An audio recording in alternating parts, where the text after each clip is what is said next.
Laurent est un élève de CM1 comme les autres. Mais sur un cours de tennis, il est déjà remarquable. Plutôt bon élève, le sport fait partie intégrante de son éducation. Stéphanie, la grande sœur, a été championne de France du marteau, maman, membre de l'équipe de France espoir d'athlétisme et surtout papa a joué au foot en pro à Auxerre et Paris.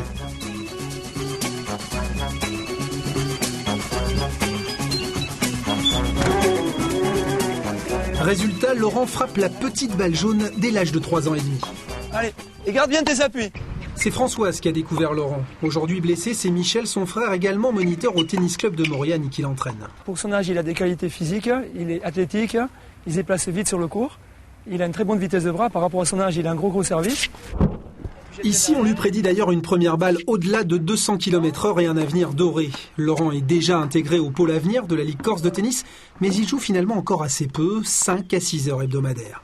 J'aime bien monter à contre-temps, à la volée, j'aime bien les claquer, j'aime bien faire des smatchs, plutôt que de jouer au fond et de jouer en l'air et d'attendre qu'il fasse la faute. T'es un attaquant en fait. Et quand même mon joueur préféré, Andrzej Rudík. Dans sa famille, on le laisse rêver au circuit professionnel tout en le gardant de toute dérive. Qui reste lui-même et qui s'amuse surtout sur un terrain de tennis.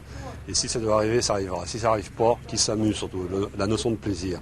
Et de là, je lui dis aussi de ne pas quitter les études de vue. Pour faire carrière en tennis, il faut être bon très tôt, mais cette nécessité n'offre aucune garantie.